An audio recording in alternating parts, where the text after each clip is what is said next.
Hey guys, I'm back. Okay, so where do we leave off? I wanted to discuss something that I observed in our last video.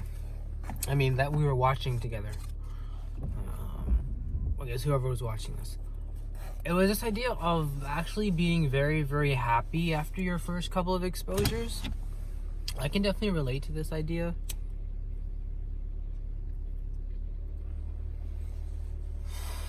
Like after your first couple of exposures, you're gonna feel like you've been cured, or that change is gonna happen overnight. The problem with that is then you'll stop doing your exposures. At least that's one of the things that kind of happened to me. I would just kind of just eat, just as a ritual. I would just transfer one ritual to another. Like instead of me not praying, I would just start eating as type of a prayer and think I'm praying. The brain is very tricky. You would trick yourself into doing these things. Trust me, this happened to me. And so you start thinking you're doing a good thing by eating, and you end up not being the person you want to be. And at the end of the day, your anxiety gets worse too. Because it's only a matter of time before the anxiety comes back. Because you only made it go from a 70 to a 50, maybe a 40 at most.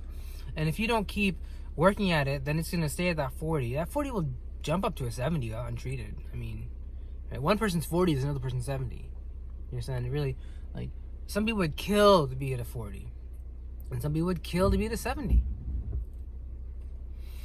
Depends on the extent of their treatment, the extent of the disorder, and how long they've been untreated for, and the willingness of the patient to also accept treatment.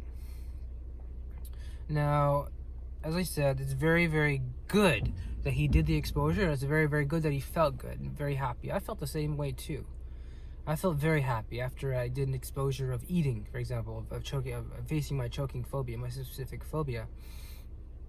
And what I ended up realizing was not to get too happy over these small victories, because anxiety is like a fickle. It's like a teenager who's at a restaurant. They're fickle. Anxiety is fickle. It will say it's it wants this, it really wants this, its sister got this, and then it wants dessert. It says it's okay, or it says I want this, and then when time passes, it says it wants something else. So don't ever say you've completely won the victory with phobia, specific phobia, choking phobia, or anything, or your mental health. That's an ongoing battle. Happens every day. It's not as I said, some days are better than others. I don't know if I would feel comfortable saying I can be cured from an anxiety disorder. Just to say it doesn't jive well with me, because the last time I said it, I ended up becoming too overconfident, and then you don't do your you don't do anything. You just think you're cured and you're set with life. And now, since you're cured, this is how your mind works.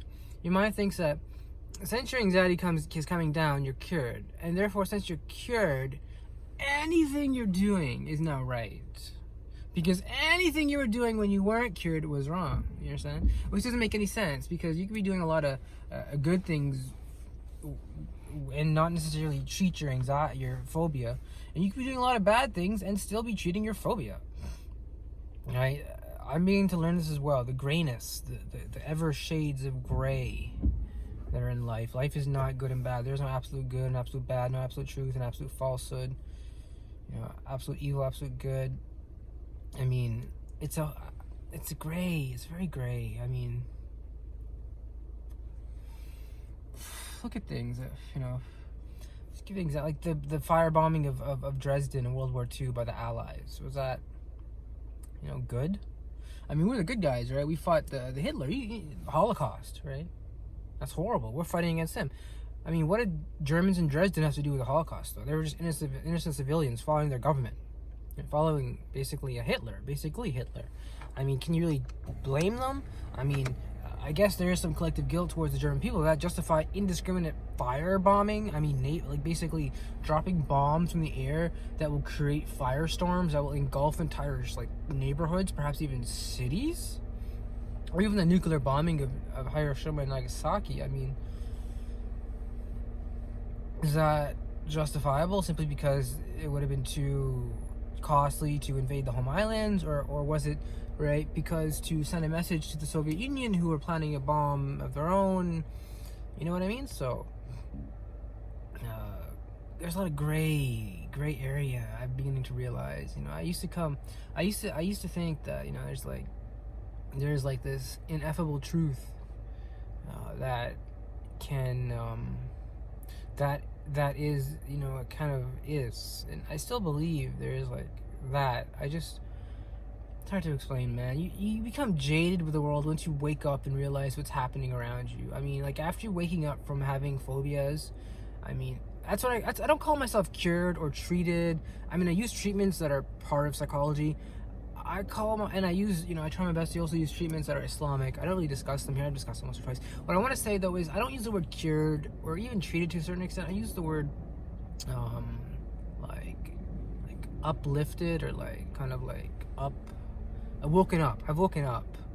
That's the word I use. Like, I've woken, not woke. I'm not part of woke culture. Like, I was part of woke culture before it was cool.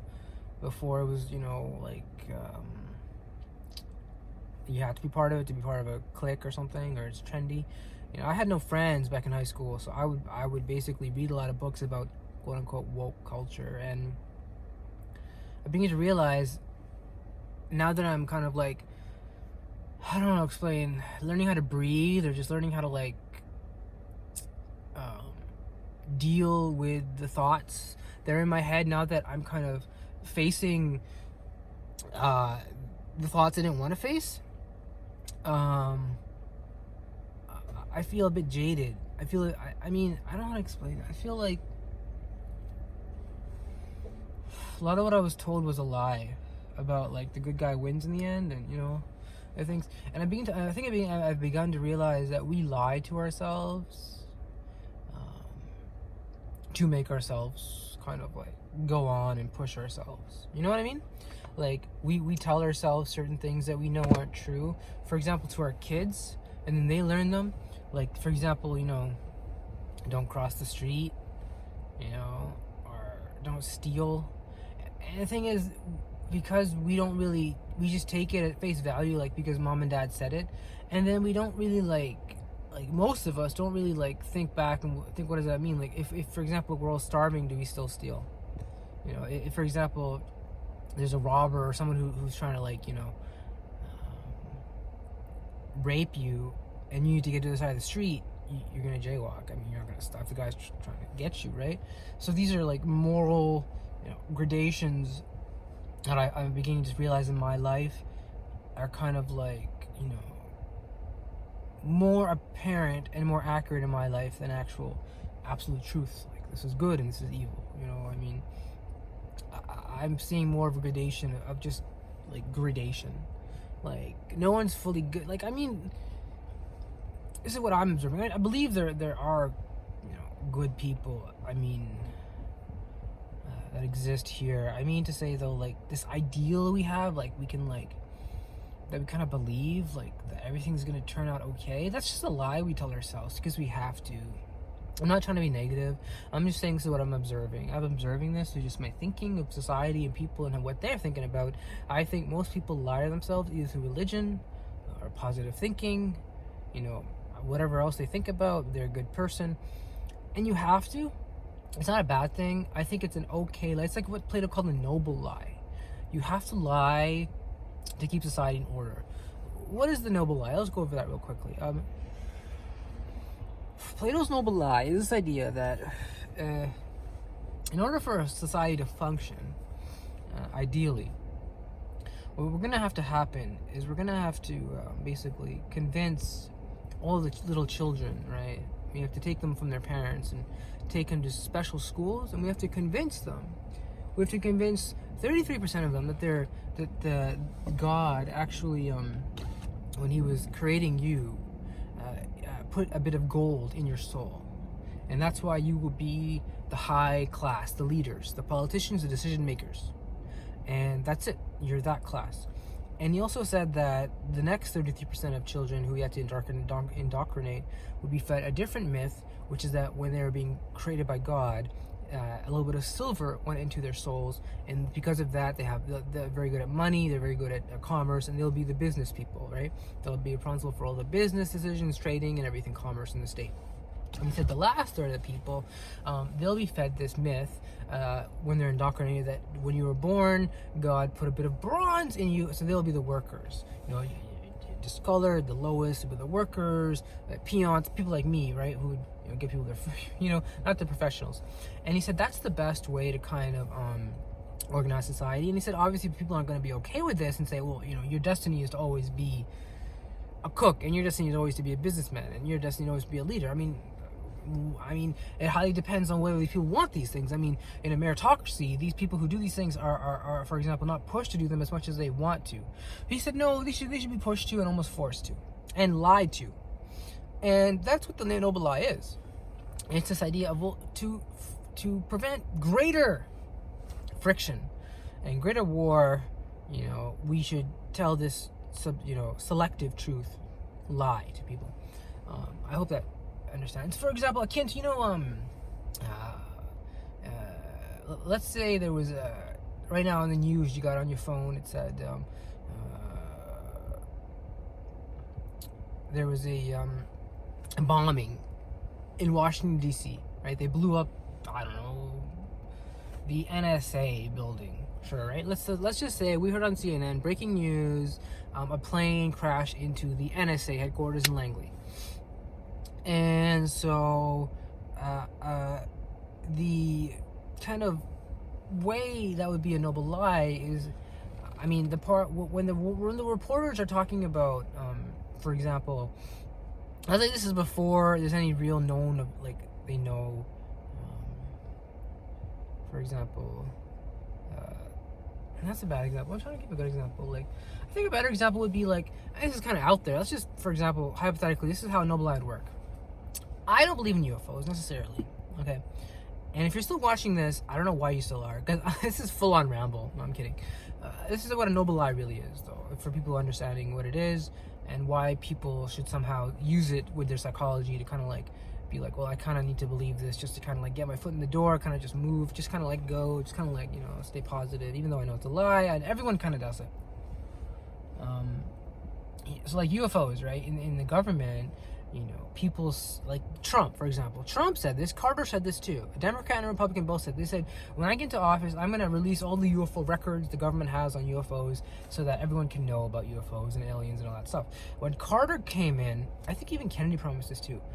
Every one of them, Kennedy, Carter, Trump, every one of them, at the end, they said no. They went back on their campaign promise, which means they're just a regular old lying politician. Why did they do it though?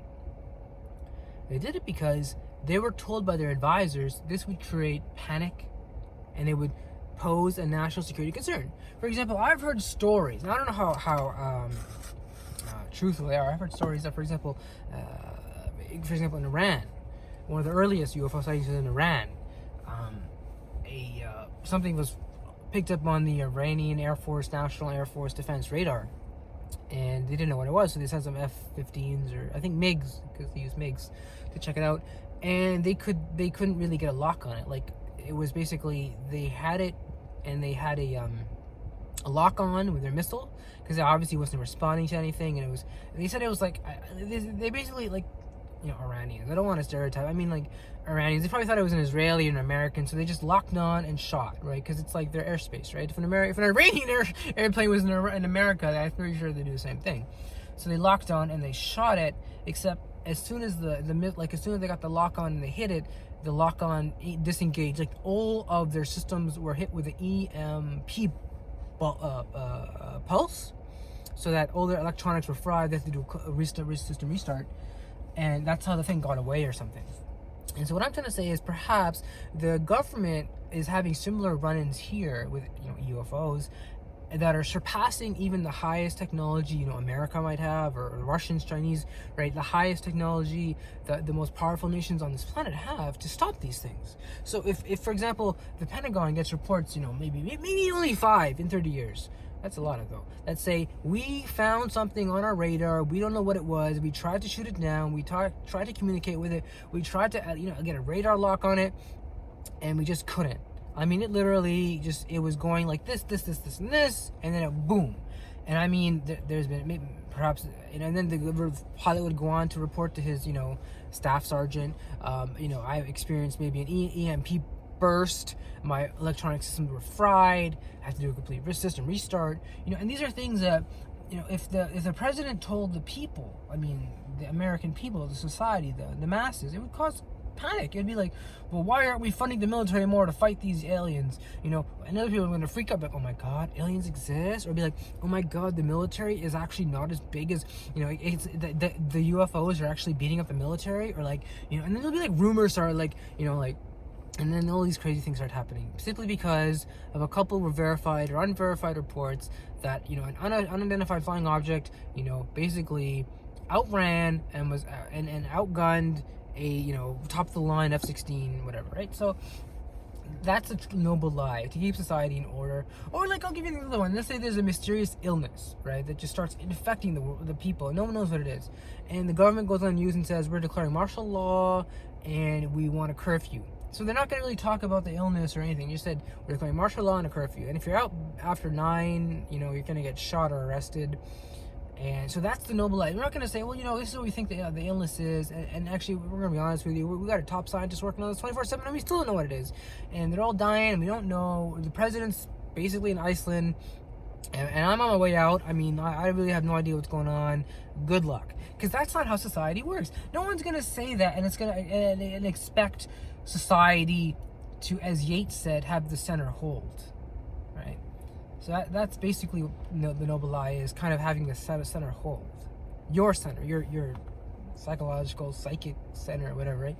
To have it hold, you need to sometimes lie to other parts of the body that are like your, movie-going public, type of the average people who just go to their work and don't want to be, they just want to believe in the world that they've been taught, that they're safe and everything's okay. Because to cause pandemonium will cause innocent people to die. So that's the noble lie, and that's what I think. That's what's leading me to be more jaded about the world. Not jaded, realizing more the world is like disillusion, like not disillusionment. The world is more like a bunch of grays, and there is no truth, like right and right. I mean, like right and wrong. Like there is no truth. There's no good. Like there's no good. I believe there's good. I believe in good. I mean, there's no like the good guy, wins and all that. Those the good guy wins, stuff like that. Like, or that you can trust your fellow man or your fellow person. They're not gonna dick you over. They're not gonna lie to you. It's wrong to lie and wrong to steal. Obviously, we all know this. Yeah, people still lie and steal. Why is this? If we've all been taught the same thing, why do we lie and steal? I don't get it. And I think that's the noble lie. We believe it, and then we see our people, society outside doing it, and we just say, oh, well, it's still true for us, because, we've been taught it, and we believe it. And I believe that too. I mean, I believe it's wrong to lie. I mean, when you see people outside, though, dicking you over, lying and cheating and stealing, it creates a cognitive dissonance. It's like, well, what is true? Society or what I've been taught? Nature or nurture?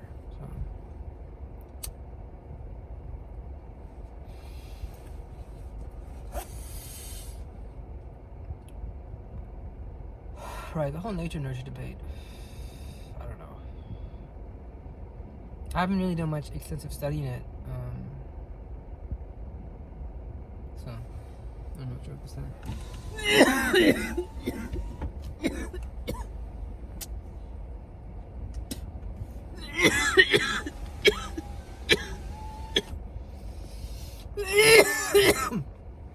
Yeah.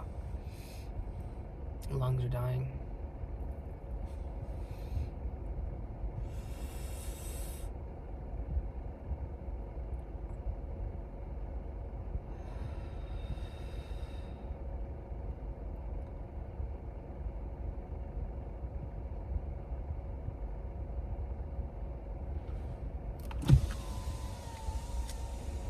Alright.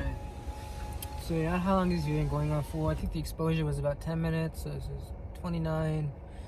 The intro video was about a minute, plus the video I was making, so it's 30, 35 minutes video. Okay, I still got 30 minutes to kill. Alright guys, what we're gonna do now is we're gonna talk about psychology. I mean, let's talk about something else. I've heard CBT talked a lot about.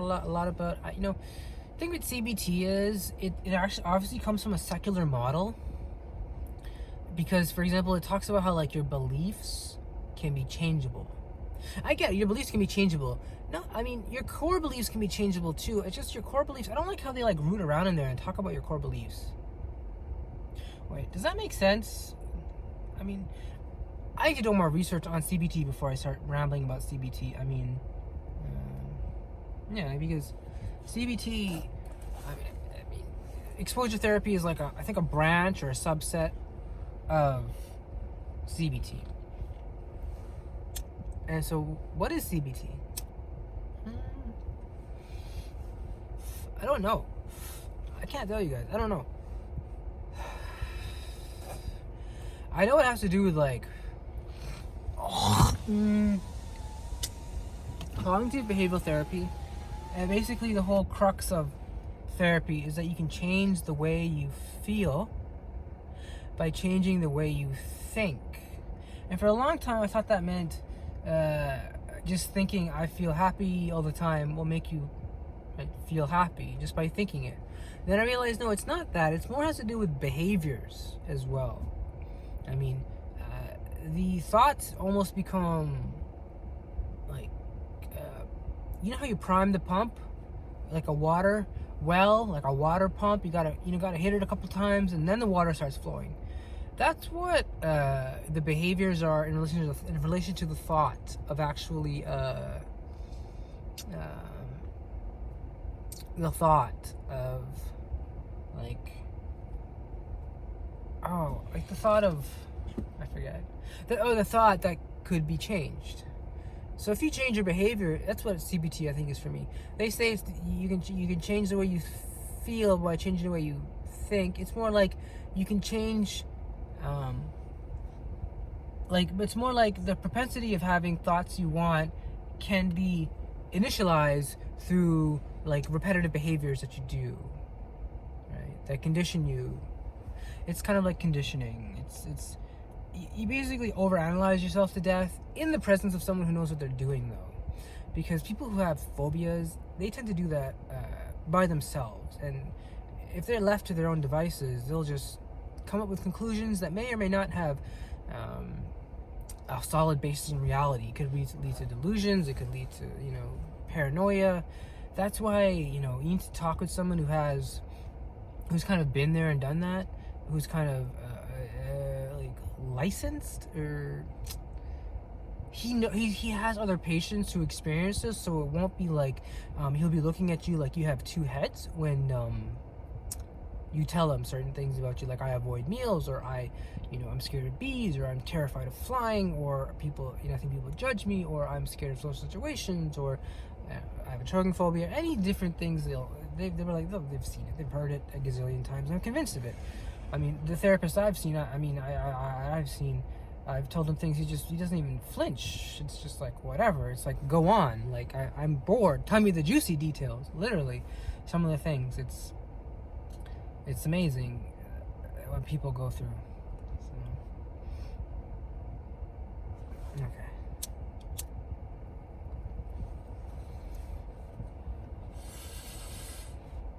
I have nothing else to say. Really don't. I'm trying to think. Like, I don't have work today. I have work at 8. So I have no plan today. I want to, just see how the day unfolds. I want to do some productive things related to my spirituality, and I want to work as well. Ever since yesterday, my dad basically told me I can't use his credit card anymore, which I fully understand. But what I don't understand is why he said it. He has every right to say it, and that's why I gave him his credit card and didn't argue with him. I simply want to know how he was thinking. What was the underlying motivation behind it? Because it seems like he wasn't understanding something. He said to basically buy groceries and gas with this credit card, which I did. And there were like 4 times over a month where I also bought cigarettes. And twice I bought weed. And one time I made a mistake getting gas and they double charged me. apparently all of this got to him, and he got very angry at me. He's like, he basically said, like, what are you doing? You went over my limit 6 times, and there was a double charge. And I explained to him, you said I could get grocery shopping for 2 weeks since you were going for 2 weeks to Pakistan. And I thought I was under the impression you were also covering me gas, because this is what I thought. This is just, and he didn't share that. He basically said, I'll give you gas if you basically come with me to the gas station. And I said, well, you're never here. And so this is basically where we ended up. Yeah, he is never here. It's very hard to like, it's like, at the same time, it's not reasonable or really, it's not fair to ask him to pay for my gas since I'm profiting from my job. Like, why would he, what it's just that I thought he could at least help me out a little bit, since he said he would be helping me out, since he helped me with my consumer proposal. He paid the fee for that, and he's paying the monthly payment. And I highly, resisted that decision. I was more towards, can you perhaps pay the credit card bills down? They were only $4,000 or $5,000. We weren't talking. Yeah. I think they calculated it. I don't have the exact. She even said this wasn't a lot of debt. So I was against that, and at the end of the day, I did acquiesce. I was the one that signed out of stupidity, and this is what I have to live with. And that's one of the things. That's one of the motivations to dealing with anxiety, especially for me, is dealing with the freeze mechanism. Because when you freeze, right, you have your fight, your flight, and your freeze. When you freeze, you also have an inability to make decisions. So when you're put on the spot, for example, to do something, you'll find it very tough. You'll just kind of end up going along with what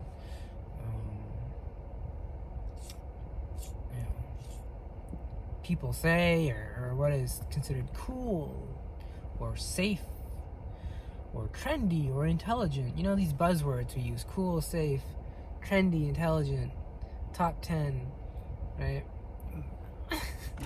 Right?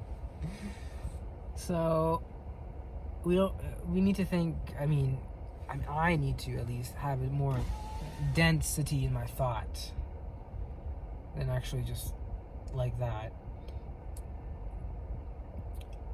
It was just very, and that wasn't confusing as much as it was, maybe I shouldn't have I said the word I wasn't supposed to say. I said the dreaded M word. I'm going to slap myself for this, and my therapist told me to do this. He said, every time you sense yourself feeling negative, sometimes, tell yourself, shut up, Nizam, shut up. And if that doesn't work, slap yourself. Literally, just say, shut up, I told you. Don't say maybe, shut up, say it again, and I will slap you. Say it again, I will slap you. Because you're smart enough to realize there's a part of your brain that's known as the unruly child that will talk back to you and do whatever it wants to egg you on, and will just end up, being like, look at me, take care of me all the time, ego. And it's not beneficial in the long term to listen to that voice, let alone even pay attention. Most people don't really pay attention, except when they're like not trying or like relaxing after work or something. This voice that tells them, oh, think about me, ego. And as I said, someone who has a flight, fight, or freeze mechanism that's kind of stuck on freeze, especially with their specific phobias or anxieties, it leads them to make tough decisions. When you put them on the spot, you got to make tough decisions. You end up, as you say, your mind goes blank. For with a person who has a specific phobia or some sort of panic disorder, your mind goes blank, and then you start thinking the worst, right? So that's never a good thing to do.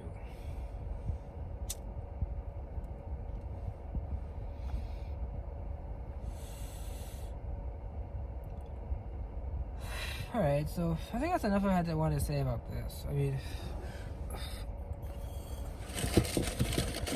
I wanna I'm just looking at my marijuana box.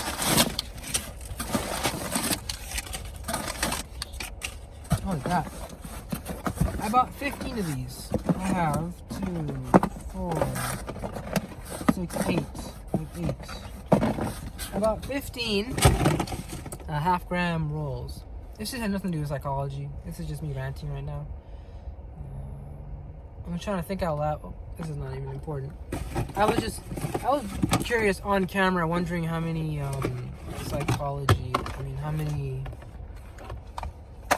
how many half-gram pre-rolls I have. I bought 15. And they were delivered 2 days ago. Okay. They were shipped on the 2nd.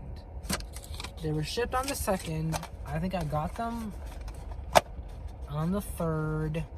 It's the 5th. I have 8 left. So 9, 10, 11, 12, 13, 14, 15. That's 7 half grams in 2 days. 7 half grams is